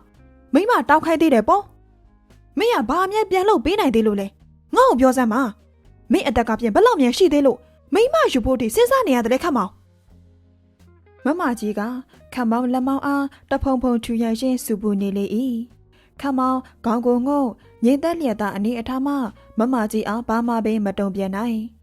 အမတ်တရားဆိုတာအလိုတရားကိုမှခါသေးကြောင်းခတ်မောင်လက်ခံနေမိသည်မမကြီးရဲ့ရင်သီးတဲ့စကားတွေခတ်မောင်ကြားဖို့ရမဝင်သာလက်ဒီကိုတင်းတင်းကြပ်ကြပ်ဆုပ်လျက်ခေါင်းလဲမမောရဲ့အပြစ်မရှိသူခေါင်းမော်ရင်ကိုကြီးဆိုလင်းခတ်မောင်ဦးကောင်မြေကြီးတဲ့ဆက်ဝင်ရှုံမှလွဲ၍မရှိအတိညာမဲလိုက်လေခြင်းဖြစ်လာသမျှတခုတလေမှကောင်းသည့်အရာပင်မရှိတောင်းမှန်ပါတယ်မမကြီးရဲ့မလို့ဘူးခတ်မောင်မင်းဘဝတက်လက်အတွက်ဒို့ရီမိသားစုကလက်မဖောက်ပေးနိုင်ဘူးမင်းကိုမှတ်မိခိုးရုံတမဲရှိနေကြတာပဲဒို့တွေလိုချို့တဲ့ဘဝကနောက်ဆိုတာကြောပဲရှိတယ်ဒါကြောင့်ဘာကိုပဲရွေးချယ်နောက်တာမရစေနဲ့ခတ်မောင်အချိန်နှောင်းမှရတဲ့နောင်တတွေဟာရုပ်ဆိုးအကြည့်တန်ဆုံးပဲချိုမြသာပြောသွားသည့်မမကြီးဟာခတ်မောင်အားစိတ်ပြက်လက်ပြက်ပြီးကြောခိုင်းသွားခဲ့သည်ခတ်မောင်ငယ်ရွယ်စဉ်ကတည်းကတမိသားစုလုံးချစ်ချစ်ခင်ခင်သာနေခဲ့ကြပြီးခတ်မောင်အပေါ်အချစ်အကဲပို့သောမမကြီးထံမှစိတ်ဆိုးဒေါသထွက်၍ယခုလိုခက်ခက်တန်းစကားတွေဟာဘဝတွင်ပထမဆုံးအကျင့်ဖြစ်ကြားရခြင်းဖြစ်သည်မလို့ရင်းနဲ့တင်ကျက်နေရင်နေရာတွင်သာမလုံးမရှက်ကောင်းငုံရနေမိတော့သည်တောင်းပါပဲကွာဘာကြမှာမလို့လဲစေးသွားထုတ်ရုံဒီကိုချိုးရင်ကခတ်မောင်အားစပိန်ဖြင့်စိတ်ရုံကိုလိုက်ပို့ပေးရန်နဘူးနဆာလုံနေခြင်းပင်နောက်တနာရီနေရင်ပဲစာပြသည့်ဆရာအိမ်သွားရမည်ဖြစ်သောကြောင့်အချိန်မမီမှစပိန်နေရပြန်ပြီးတစ်ဖက်တွင်လည်းထိုရင်ကလိုက်မပို့လင်းမဖြစ်စိတ်ရုံကိုခြေချင်းသွားလင်းပဲအနည်းဆုံးတနာရီနီးပါးကြာရပြီးအသွားအပြန်ဆိုလင်းပဲအတုံးလေးကြာမြင်မလို့မတန်းနိုင်နောက်ကြလဲနောက်ကြပါစေတော့တက်ကွာအိမ်အပြန်လမ်းခွဲမှနေ၍ခတ်မောင်ထိုရင်ကိုတင်းနှင်းလျက်စိတ်ရုံကိုခရီးနှင်လာခဲလိုက်သည်လမ်းတွင်လည်းတောင်မြောက်ရောက်တဲ့ရရစကားစာမိပြောကြရင်မြည်တို့ပင်စိတ်ရုံအရှိတို့ရောက်သွားမှမသည်စိတ်ရုံဝင်းထဲတွင်စပိန်ကိုအသေးအချာရက်ခဲ့ပြီးသည့်နောက်အတွင်းဘက်သို့ဝင်ခဲ့ကထိုရင်ကစေးစာရွက်ကလေးကိုကိုင်းလျက်စေးသွားထုံနေတော့ခမောင်ကတော့အပြင်ဘက်ရှိတက်သားခုံတန်းလေးတွင်ထိုင်ဆောင်နေလိုက်သည်နေ့လေတနာရီမတင်းခန့်တော့ရှိလောက်ပြီးဖြစ်ရာရှုံနေသည့်လူတွေလည်းမနှဲလာနေပူတဲ့စပိန်နင်းလာသည်မလို့ချွေတလုံးလုံးနဲ့အပူတပင်းဖြစ်နေသောကြောင့်လွယ်ထဲမှစာအုပ်တအုပ်ကိုထုံလျက်ရက်ခံနေရင်တလုံးလုံးသွားလာရွှေ့လျားနေကြသောလူတွေကိုကြည့်ရင်ခတ်မောင်အတွက်တော့ပြေးစရာကောင်းမနေ။အိုးထက်တွေကြပြန်ပြီ။ရုတ်တရက်ဘေးဘက်မှထွက်လာသည့်အတန်းကြောင့်ခတ်မောင်အတန်းလာရဘက်လမ်းကြည့်လေတော့ထိုအမျိုးသမီးပင်ထိုင်ရမှထား၍ခေါင်းငိတ်နှုတ်ဆက်လိုက်မိပေမဲ့ခတ်မောင်တွင်အကြီးအပြုံးမရှိနေ။ဘသူဘာမှန်းဖြစ်လို့တော့ကျုပ်တငယ်ချင်းသူ့အဖေအတွက်ဆေးလာထုတ်တာကိုလိုက်ဖို့ပေးရပါ။အော်ဟုတ်ပါပြီ။ဒါနဲ့နေလို့မကောင်းဖြစ်လို့လားခမ။ဒါအပါနဲ့ဆိုဆေးရုံမှာတွေ့တာနှစ်ကြိမ်။သူကတော့နေကောင်းမှရဲ့ကလေးအချင်းတွေကိုလှလှပြရတာလေ။ခတ်မောင်စကားမဆုံးသေးခင်ဖြက်ဝင်လာသည့်စကားကြောင့်မျက်ခုံးများပင့်သွားရသည်။ထို့နောက်သူမရဲ့ဝမ်းပိုက်ကိုအသားလေးပိုတက်လျက်ငုံမိုးကြည့်ပြီးခတ်မောင်အားပြုံးပြလာပြီးလင်လာနုသေးတော့သိ့ကူးဆိုင်နေရတော့တာပဲခတ်မောင်အန်အောမင်တက်လျက်သူမကိုစူးစိုက်ကြည့်နေမိပြီးမှအသက်ရှူသည်များမျက်စမ်းလာ၍မျက်လုံးတွေလှုပ်ရှားသွားရလေသည်ကိုသိခါကိုဒီအမျိုးသမီးခေါ်သည့်အတုံးအနှုံတွေသူတို့နှစ်ဦး၏နီနီကက်ကက်ရှိနေပုံဒါဖြင့်တလောကကိုသိခါနှင့်ဒီအမျိုးသမီးစယုံကနေအတူတကွထွက်လာသည့်ပုံရိပ်ဒါဖြင့်ဒီအမျိုးသမီးရဲ့ကိုဝင်ကခတ်မောင်မေယိုရီအတင်းတီအထိရုတ်တရက်တင်းကျပ်သွားမိသည်သို့တော့ဘာအကြောင်းရဲ့ကြောင့်ဒီလိုဖြစ်ရတယ်လဲဆိုတာခတ်မောင်မသိပေထိုစဉ်စိတ်ုံအစာဦးတွေကထွက်လာသည့်ထိုရင်သည်ခတ်မောင်အနာသို့ရှောင်လာလေပြီးသွား32ချောင်းပေါ်သည့်အထိရည်ချင်းထိုအမျိုးသမီးပဲလှဲ့ကတွေ့ရတာဝမ်းသာပါရဲ့ဗျကျုံနာမယ်ထွန်းခွင့်ပြုပါခတ်မောင်ထိုအမျိုးသမီးအားနှုတ်ဆက်၍ထိုရင်ဤအင်ကြီးစားအားနှင့်ခကြကြဆွဲလျက်စပိန်ရထားသည့်နေရာသို့ရှောင်လာသည့်အခါထိုရင်တယောက်ခတ်မောင်အနောက်သို့တရွတ်ဆွဲပါလာလေ၏ဟေးကောင်လူအောင်ဟာတက်ချင်မင်းမြ ခတ်မောင်စပိန်ကိုအလင်းအမြန်တောက်ဖြုတ်ပြီးအသည့်အနေထားပြင်လိုက်ပြီးတဲ့နောက်ထိုရင်အားအနောက်မှတက်စီလိုက်သည်ထိုရင်ဘေးတစောက်အနေထားနှင့်ထိုင်လိုက်သည့်နောက်စိတ်ယုံမှထွက်လာလိုက်၏ခတ်မောင်အသက်ရှူနှုံးတွေတိတိတသားမြဲဆန်နေပြီးလူခန္ဓာကိုယ်တစ်ခုလုံးပူရှိန်ရှိန်ဖြစ်လာရသည့်တိုင်ခြေထောက်တွေကိုပို၍အားထည့်မိသည့်အတွက်စပိန်၏အမြန်နှုံးသည်မော်တော်ကားတစ်စီး၏အသွားနှုံးနှင့်ထပ်တူကြလျက်ဖြည်းဖြည်းခတ်မောင်ဖြည်းဖြည်းနေကွာအမလေးပေါက်တော့အနောက်မှထိုးရင်တကောင်ကတော့ခတ်မောင်ခါကိုခတ်တင်ဖက်အင်ဂျီစားတွေကိုခတ်တင်ဆွဲကင်ထားပြီးအတကုံဟစ်ကအော်နေတော့သည်ဟဲ့ကောင်ရထားလန်းကြီးရအောင်ဟာခတ်မောင်ဟဲ့ကောင်အရှိန်လျှော့ပါအောင်ဟာဟိုမဲမေကတော့ရထားကြီးလို့ထိုရထားအချက်ပေးတယ်မှအစာပြု၍ခတ်မောင်နာတယ်ဘာဆိုဘာအတန်းမှတိုးမဝင်တော့ပေထိုရင်အတန်ကတော့စူညံလို့ဘေးမှလမ်းသွားလမ်းလာများဖြင့်ကြောက်လန့်တကြားဖြင့်လမ်းကြည့်ကြကုန်သည်ဟဲ့ကောင်ရထားလမ်းကြီးလို့ဖះရေအဘရေအမရေကျုပ်တော်ကာလနာတိုက်ပြီးထင်ပါရဲ့စင်းတိုးစရာမလိုသည့်အနေအထားမလို့ရထားကိုလှမ်းကြည့်တော့10ပေ15ပေအကွာတွင်ရှိနေသည့်အခါဖြက်နေရသာစဉ်းစားလိုက်ပြီးခမောင်စပင်းကိုထပ်၍အရှိန်ထည့်ထားပြီးကြွပြီအဖရေအဖမကြွခင်ကျုပ်တော့ကြွပြီထိုးရင်အသက်ဟာမိရထားမှထွက်လာသည့်အတန်ထက်ပင်စူညံလို့နေတော့၏ထိုးရင်တယောက်ရထားကိုလမ်းကြည့်၍မျက်လုံးကိုစုံမိတ်ချလျက်ခတ်မောင်အင်ဂျီဆန်းအားခက်တဲ့ဆွဲကန်ကတမုတ်ဒီပင်ဘာလာတယ်လဲမေကိုမပြီးဟာခတ်မောင်အလင်းအမြန်ပင်ရထားလမ်းကိုဖြတ်နှင်းလိုက်သည့်အခါတစ်ဖက်ကုန်းလျှော်လမ်းမကြီးအတိုင်းစပိန်ကအရှိန်နှင့်ထိုးဆင်းလာပြီးကံပေါသို့အရောက်စပိန်ကိုဖြည်းဖြည်းချင်းရပ်လိုက်သည်ထို့သို့ရပ်လိုက်ပြီးအောက်ဆင်းလိုက်သည့်အထိထိုရင်တကောင်စပိန်ပေါ်တွင်လက်အုပ်ချီလျက်သာမျက်လုံးတွေကိုလည်းတင့်ကျက်နေအောင်စုံမိတ်ထားလေ၏ဟဲ့ကောင်စင်းတော့ဟမ်ထိုအခါမှာထိုရင်ကမျက်လုံးများဖွင့်လျက်ရင်ဘတ်ကိုလက်နှစ်ဖက်ဖြင့်ဖိကန်၍အောက်သို့ခုန်ဆင်းလေ၏ထို့ရင်မတ်တရက်တော့ဒူးနှစ်ဖက်ဟာအချင်းချင်းလက်ခုပ်တီးနေသလိုပူကန်လိုက်ဖဲခွာလိုက်ပင်ခမောင်လွယ်အိတ်ထဲမှာစာအုပ်တချို့အားထို့ရင်လွယ်အိတ်ထဲထည့်လိုက်ပြီးနက်ပြန်ကအเจ้าကိုပြန်ယူခဲ့ကြည်ထို့မြသာပြော၍စပင်းကိုအလင်းအမြန်နှုံးနှင့်ပြန်နှင်းလာလိုက်သည်ကအိမ်သို့မဟုတ်ပေကားသွားသည့်မြင်းဒီလမ်းမကြီးအတိုင်းအရှိန်ဖြင့်နင်းလာပြီးမိနစ်30ခန့်အကြာတွင်မြင်းလက်ကိတ်ကိုတွေ့သည်မလို့စပင်းကိုရှမ်းလိုက်ပြီးလင်ကိုလူတို့ဒီအချိန်တညက်ဘက်ကိုဇက်ရှိသေးသလားညနေတစ်ဖြက်ထွက်မယ်ဇက်ပဲရှိလိမ့်မယ်နောက်ကြည့်ဒါဖြင့်ကျုပ်လိုက်ဖို့ကြည့်ပါမြင်းလဲသမားကကောင်းညင်၍ခမကိုစောင်းလျက်မောင်ရံပြင်းနေပြီးဂိတ်တွင်ထိုင်နေသည့်အဘတူကတော့ခမောင်နှင့်အတူစပင်းကိုမြင်းလဲပေါ်သို့မတင်ပေးလေ၏ခမောင်မြင်းလဲပေါ်သို့တက်လိုက်သည်နှင့်စတင်ထွက်ခွာလာပြီးနိုင်ဝက်ခန့်လောက်ထိုစိတ်ကန်းစီသို့ကြာမြင့်သည်လက်တလျှောက်လုံးခမောင်တက်ပြင်းတခြားခြားအန်တကြိတ်စိတ်ထဲတောင်းတနေမိသည်ကကိုတဲ့ခါကိုတွေ့ရဖို့သာလေကျန်တာဘာဆိုဘာမှကိုမတွေးနိုင်တော့ဘယ်လောက်ကြမလဲနှစ်ချက်ခွဲတာပေးပါ3ချက်သာယူလိုက်ပါတော့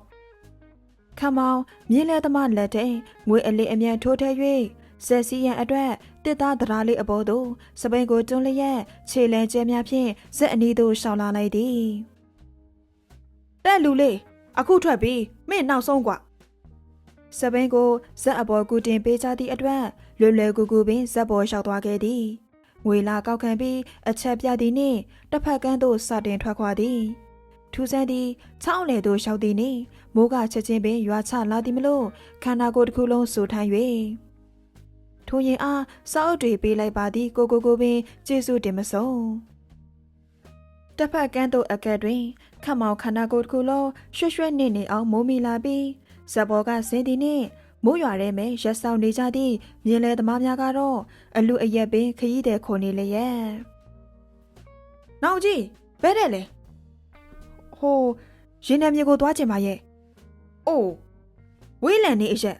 ဘာသွားလုံမတော့မင်းလူစိတ်မလားခတ်မောင်အားဘေးမှလူတွေကပါမေကွန်းထုတ်လာသည်မလို့စပိန်ကိုလက်တစ်ဖက်မှကိုင်းရင်လက်တစ်ဖက်ကလည်းလွယ်အိတ်ကိုခက်ကြဲကိုင်းထားမိလေသည်လူတယောက်တွေ့မလို့ပါဒါနဲ့ခဏကန်းကူးသူတွေတဲ့မော်တော်ကားနဲ့ကူးတဲ့သူတွေဘာတွေများမင်း ရေနဲ့အရာရှိနဲ့တွေ့ကြလို့မြန်လားဟုတ်ပါရဲ့ကျုပ်ကိုလိုက်ဖို့ပေးကြပါဦးခင်ဗျာအေးမေးမိလို့ကံကောက်တကိုရေနဲ့မြေရတော့တညစ်တဆုံမှရှိလေရဲ့အရာရှိနေအိမ်ကတော့ဒီပတ်ဝန်းကျင်လေးတွေကိုအားကိုထုတ်စပိန်သာနင်းသွားကြတော့ငါတူခတ်မောင်စိတ်တဲ့ဝန်သားအားရဖြစ်သွားရပြီးထိုဦးလေးကြီး၏လက်ညှို့ပြမှုဖြင့်မိုးကြီးတဲကြီးတဲ့နင်းလာလိုက်သည်မြေနီလန်းရွှွန့်လန်းတွေကြီးဖြတ်လာရ၍လုံကြီးအောက်ပိုင်းနှင့်ခြေထောက်ညစ်ပေဆုပ်ပြဲလျက်ထိုလူတို့လက်ညှို့ပြသည်ကခက်ရှင်းပေမယ့်ဒီလန်းဒီကျော်မရောက်ဘူးသည့်ခတ်မောင်အဖို့ရွာကိုလင်းနေတော့သည်အနေငယ်ကြိုင်ဝဲမရှိသည့်မြေနီလန်းအစုံသို့နင်းလာလိုက်သည့်အခါတစ်သားနှစ်ထပ်အိမ်ကြီးတအိမ်အားတွေ့ရသည်မလို့ခတ်မောင်စပိန်ပေါ်မှခွန်၍ဆင်းလိုက်သည်အချိန်အပြင်မောင်ရီစပြူလာခဲ့ပြီးစောင်းမိုးကတော့တဲကြီးမဲကြီးပင်ရွာချလျက်လူတကိုယ်လုံးအေးဆန်နေလေသည်အိမ်ကြီး၏စင်ဝေအရှိရထားသည့်ကိုတိတ်ခါဤကားကြောင့်ခတ်မောင်ကအနာတွင်စပိတ်ကိုရှာလိုက်ပြီးအတွင်းသို့ဝင်လာခဲ့ကပိတ်ထားသည့်အိမ်တကားအားခေါက်လိုက်သည်အတွင်ဘက်မှတုံ့ပြန်တဲ့တစုံတရာမရှိပေခတ်မောင်နှစ်ခေါက်သုံးခေါက်အထိတကားခေါက်ပြီးကမှအတွင်ဘက်မှကြားရသည့်ခြေတန်းကြောင့်စိတ်တွေလှုပ်ရှားလာရသည်ထို့နောက်ချက်ဖွင့်တဲ့နေ့အတူအိမ်တကားဖွင့်လာသည့်အခါစာကြည့်မျက်မှန်ကိုတက်ထားပြီးလက်တစ်ဖက်ကဘီးလက်ဘာသာဖြင့်စာအုပ်တအုပ်ကိုကင်ထားသည့်လူသည်ခတ်မောင်အားအံ့ဩကြီးစွာကြည်လာသည့်နောက်ခတ်မောင်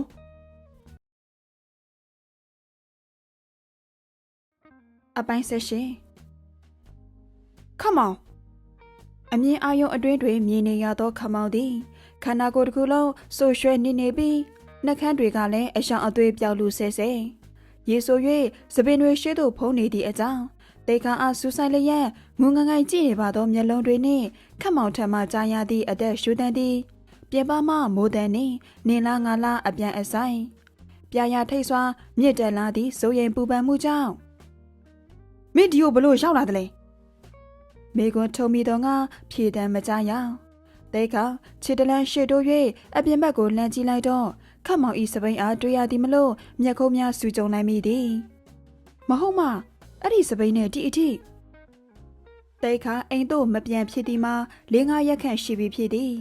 ဝင်တော့ရေနံမြေဆင်းလာသည့်အတွက်ရောကိုရန်ကလည်းစိတ်ပြေလက်ပြောင်းတယောက်တည်းသာနေထိုင်ခြင်းသေးသည့်အတွက်ဒီနေရာတွင်လာ၍အနားယူနေခြင်းပင်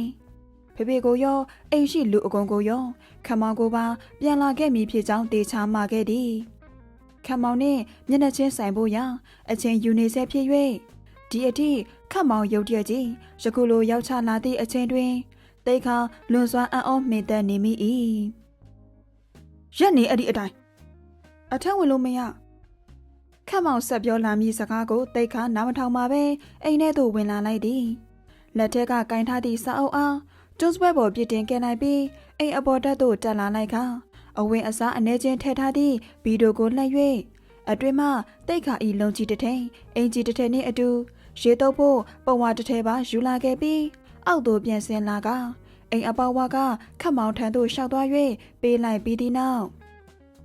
မြင်မြန်ဆန်ဆန်လဲပြီးဝင်လာခဲ့ရေစုအဝတ်တွေအပြင်ဘက်မှသာလွှားထားတိတ်ခါဒေါသစိတ်ကြောင့်မျက်နှာတစ်ခုလုံးတီးတင်းနေပေမဲ့ခမောင်ကတော့အားငယ်ကြောင်ရွံ့နေဟန်မျက်ဝန်းတွေနှင့်တိတ်ခါအားလမ်းကြည့်လာသည့်အတွက်အရင်ကြောက်ခိုင်းလျက်အတွင်းသို့ဝင်လာလိုက်၍အတွင်းရှိမိတောက်အနေငယ်သာကြံတော့သောမိဘတဲ့ထင်းချောင်းများပြစ်ထည့်နေစဉ်ခမောင်ကအဝိအစားများလဲ၍အတွင်းသို့ဝင်လာလေသည်မင်းတိတ်အတင်ရဲနေပါလားခမောင်ဟမ်မင်းဒီနေအကြောင်းဘလောက်မြန်သိလို့လိုက်လာတယ်လေအနေငယ်ပေးချန်သွားသည့်လက်နှစ်ဖက်အားအချင်းချင်းပို့ရိုက်ခါရင်ခမောင်အားလမ်းကြီးကပြောလေတော့ခေါင်းကိုငိုက်ဆိုင်ထား၍တိတ်ခါနှင့်ခလန်လန်တွင်မတန်ရှန်နေလေသည်မင်းနေတယ်မဟုတ်လားကျုပ်မသိပါဘူးမသိရင်ဘာလို့လိုက်လာတယ်လဲဒီမြေကမြေရိုင်းกว่าလူသူမရှိတိတ်ဆိတ်ပြီးခေါင်းနဲ့နေရတခုခုသာဖြစ်သွားကြည့်မင်းဘယ်နေရမယ်ဘာဖြစ်သွားမယ်ဘယ်သူမှမသိနိုင်ဘူး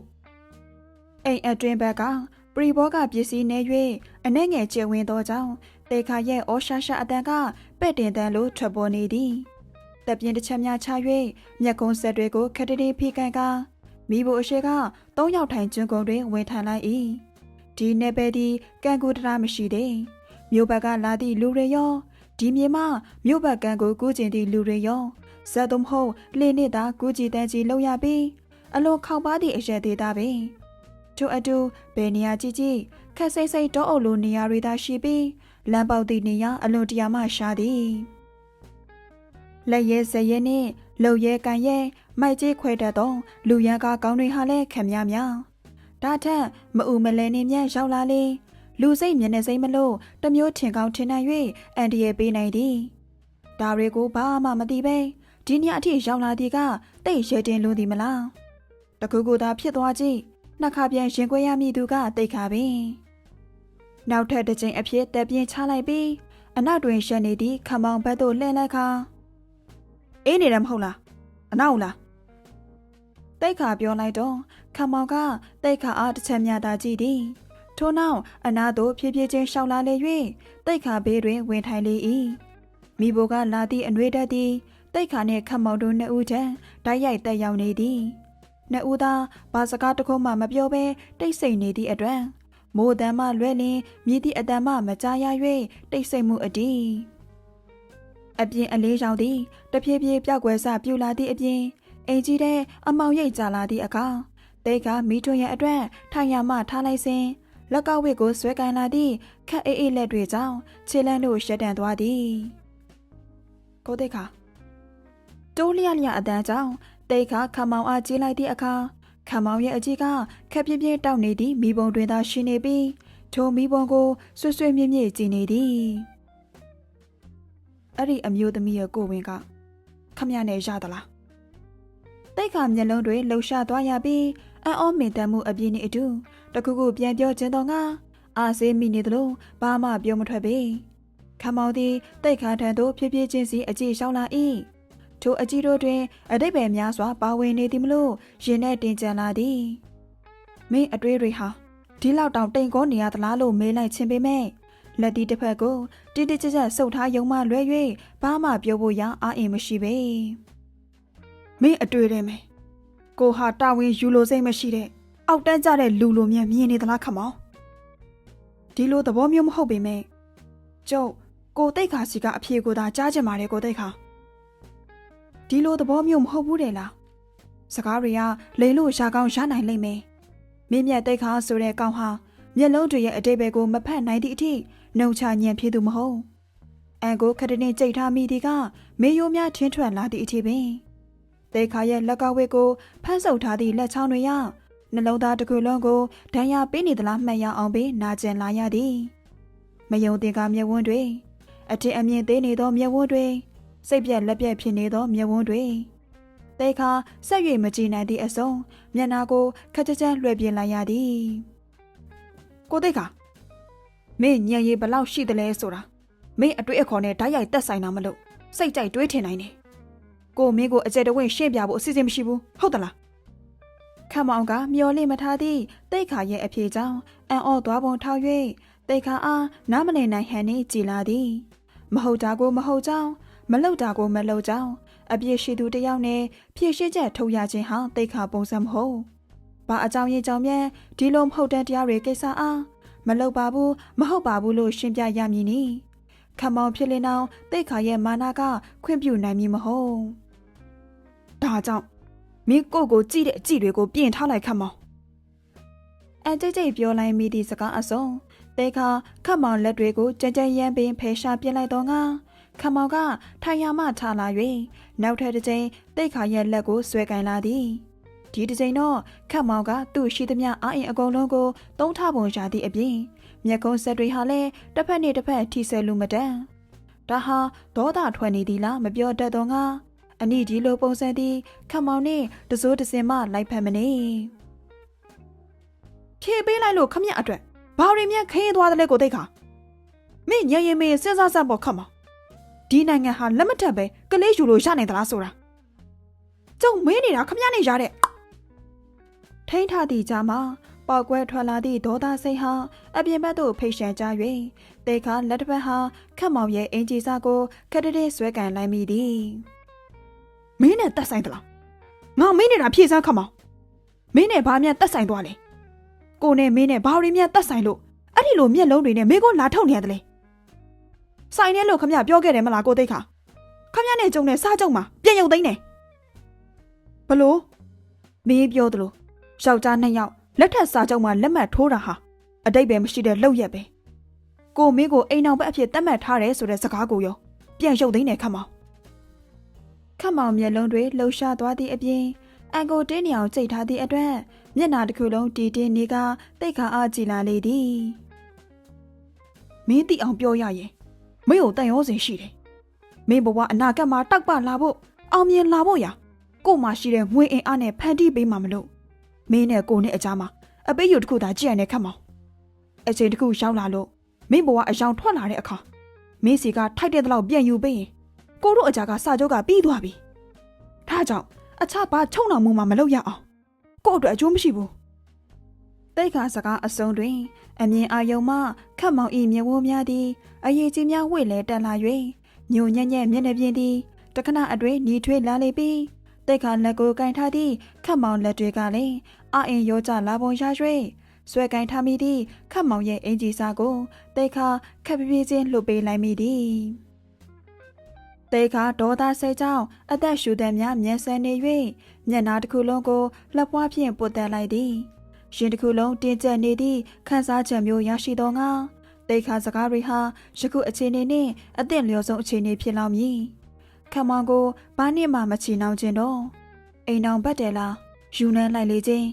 ခမောင်တွင်ချစ်ရတဲ့သူရှိနေပြီးတောင်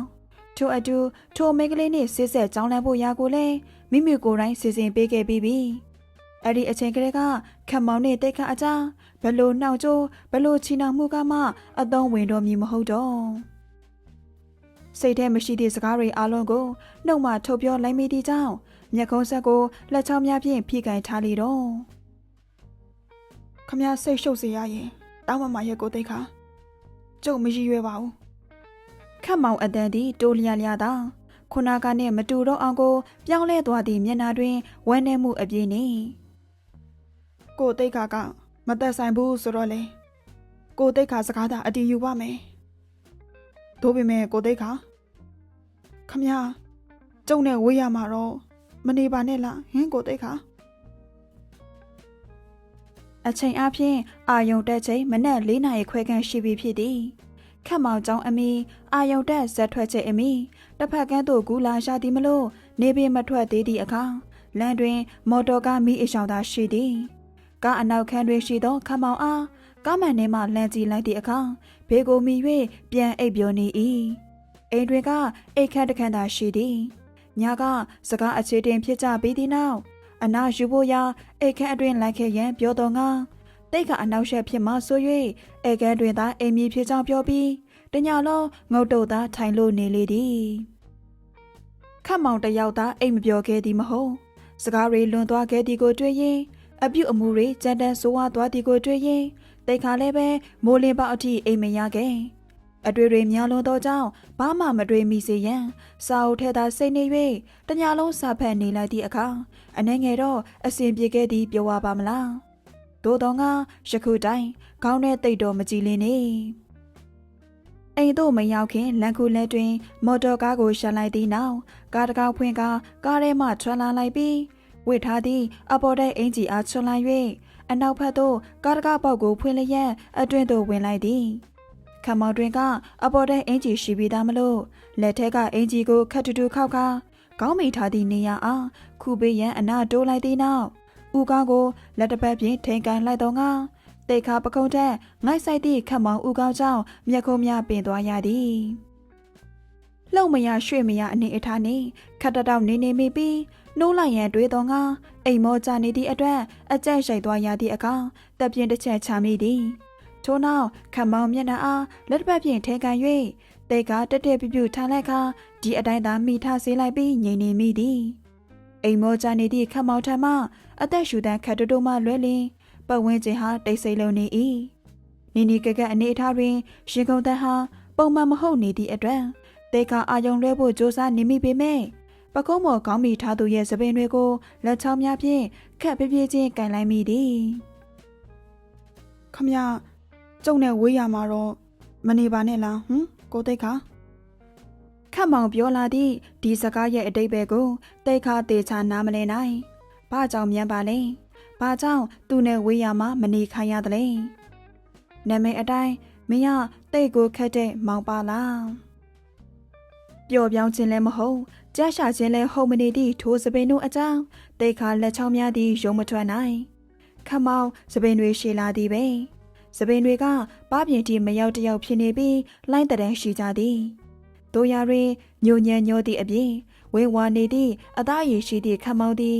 ခက်တူစပင်ပုံစံထက်ယခုဒီပုံစံစပင်နှင့်ပိုလိုက်ဖက်သည်ဟုသာပြောရပါမလားအခွင့်အရေးလေးမြန်ရှာတုံးရှာခိုက်ထိုလှိုင်းတံစပင်လေးတွေအကြားမျက်နှာအပ်လိုက်ပြီးတစိမ့်တစ်ခါလောက်သာဖြစ်စေခပ်ပွားလေးနန်းခွင့်ရခြင်းပေမဲ့တိတ်ခါမလုံနိုင်ပေယောက်ျားသားတအုပ်ကိုမြန်မျက်နှာအညို့မခံနိုင်သည့်အထိမထီရမကန်ရက်သည့်အထိချစ်မိသည်တဲ့လားမင်းမြတ်တိတ်ခါသည်အမြဲလိုပင်ပထမဆိုသောဂုံပုတ်ဖြင့်အရှာရှာတိုင်းနယ်ပယ်တိုင်းတွင်တပားသူများလေးစားအားကြရသည့်အထိအနိုင်ရရှိခဲ့သောငါယောက်ျားတယောက်ကိုမြစ်တာသက်ဝင်မိသည့်အချိန်မှစ၍ကံကြမ္မာမျက်နှာသာမပေးမှုနှင့်ဦးဆုံးကြုံတွေ့သည့်အခါချီယာသူဤဘေးတွင်အရှုံးသမားအဖြစ်ရှိနေရခြင်းပင်တိတ်ခါနှကန်းတောင်တွေကိုညိုယုံများသာပြုံးလိုက်သည်ခုံမော်ကောင်းကိုမိလိုက်ရင်လက်တစ်ဖက်ကိုနှစ်ဘူးပေါ်တင်ထားလိုက်၏စိတ်နှအောင်အေးပါသောရာသီဥတုနှင့်ခက်မောင်ဤအသက်ရှူတန်တို့အကြောင်းတိတ်ခါဘာမှပင်မတွေးနိုင်တော့ပင်အေးရပြသည့်ဓာတ်ခတ်နှင့်ပေါင်းစည်းလျက်မျက်လုံးတွေတပြေးပြေးမေးဆင်းလာခဲ့လေသည်အချိန်ဘလောက်ကြာသည့်အထိအိပ်ပျော်သွားသည်လည်းမပြောတတ်ပေအကြအာယုံအတွင်စပိန်ရဲ့ဖဲတံကလင်းကလင်းဆိုသည့်အတန်ကဆူဆူဝါဝင်လာသည်မလို့မျက်လုံးများကိုခက်ပြေးချင်းဖွင့်ကြည့်သည့်အခါဝေလီဝေလင်းအချိန်ပင်ရှောင်နေပြီဖြစ်သည်ထိုင်လျက်အိပ်ပျော်သွားသည်မလို့တက်တောင့်တတမရှိတော့ငါခံစားရသည်ကအိပ်ပျော်သွားစဉ်တုန်းကနေမတူပေဝေဝဝအမြင်အာယုံတို့တွင်ပထမဦးဆုံးတွေ့ရသည်ကတိတ်ခါပကုံးပေါ်ကလက်တွေပြီးတော့မော်တော်ကားအတွင်မှသာရှိသေးသည်တိတ်ခါတစ်ဖက်သို့ခက်ပြေးချင်းလှဲကြည့်လိုက်တော့တိတ်ခါကိုအုံမိုးကြည့်နေသည့်ခက်မောင်နှင့်မျက်လုံးချင်းစုံသွားသည့်အပြင်ခက်မောင်ရှင်ဘက်အပေါ်တွင်မိပြီးအိတ်နေလျက်အနေအထားမလို့အလင်းအမျက်ကောင်းပန်းလိုက်လေတော့ဦးကောင်းမှစစ်ကနေထိုးသည့်တန်းကြောင့်ကြစ်ကနေစုံသက်ခါမျက်ကုံးဆက်တွေကိုဖိထားမိသည်ကိုတိတ်ခါရရလားဘာမှဖြစ်သွားသလဲခမောင်ကမျက်ခုံးများကိုစူကြုံကစိုးရိမ်ပူပန်ဟန်နှင့်အနားကိုတိုးလာပြီးမေးလာ၏ဘာကြောင့်ကိုမနှိုးတယ်လဲမင်းကြောက်နောက်ကြရောက်မယ်ခမောင်ပြောပြီးသည့်နောက်ကားတကားကိုဖွင့်လျက်အရှိအခန်းသို့အလေးအမြန်သွားကမော်တော်ကားဆန်နိုး၍ထိုနေရာမှနေ၍အိမ်သို့ဦးတည်လာလိုက်လေသည်ခမောင်ကတော့တိတ်ခါအနောက်ကနေညင်ညင်လေးလိုက်ပါလာပြီးတစ်ချက်လှန်လှန်ကြည့်လာ၏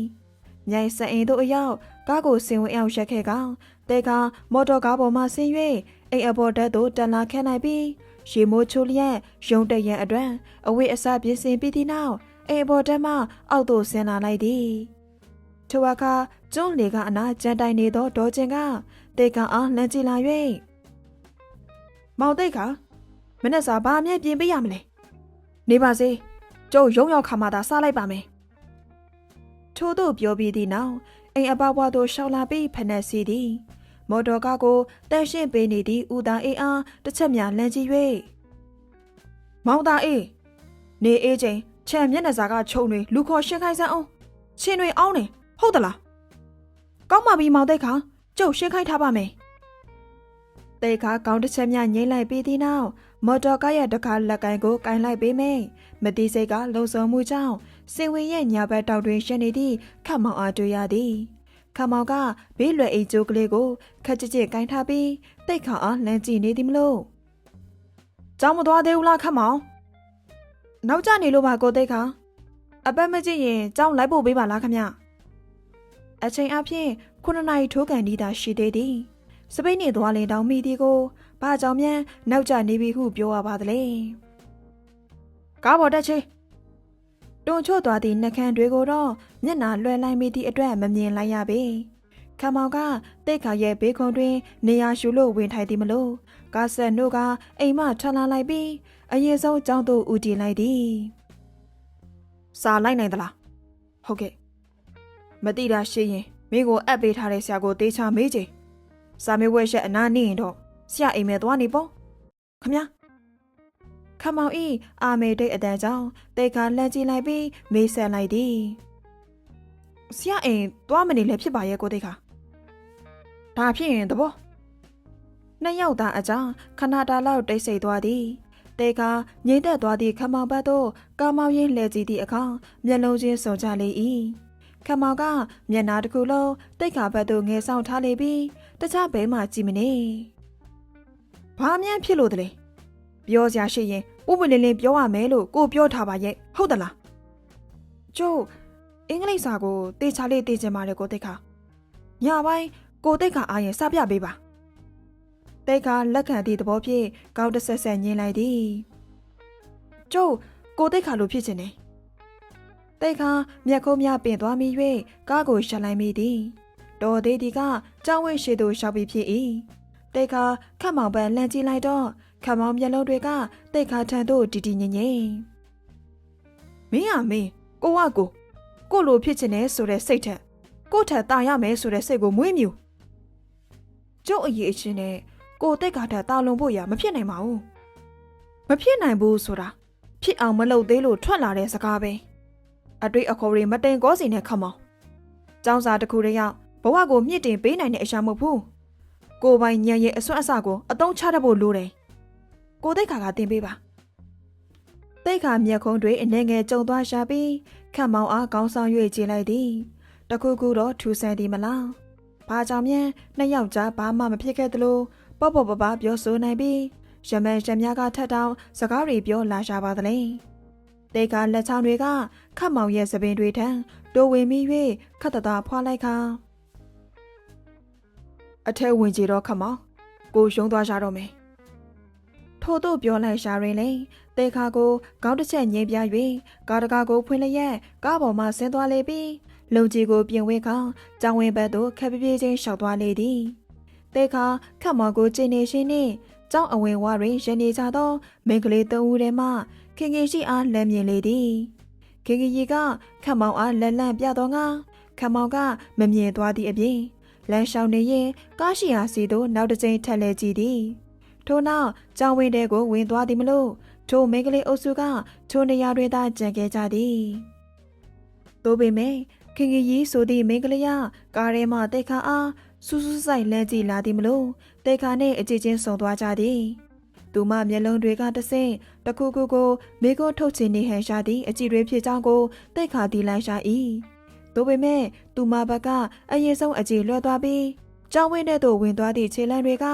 ဒေါသအရှိရှောင်တွေပါဝင်နေသည့်အတွက်မြင်မြန်ဆက်ဆံပင်တေခါဘာမှထွေထွေတူတူဆက်မတွေ့တော့ပါပဲကျောင်းဝင်းရှိမှနေ၍ရုံးသို့ဦးတည်လာလိုက်တော့သည်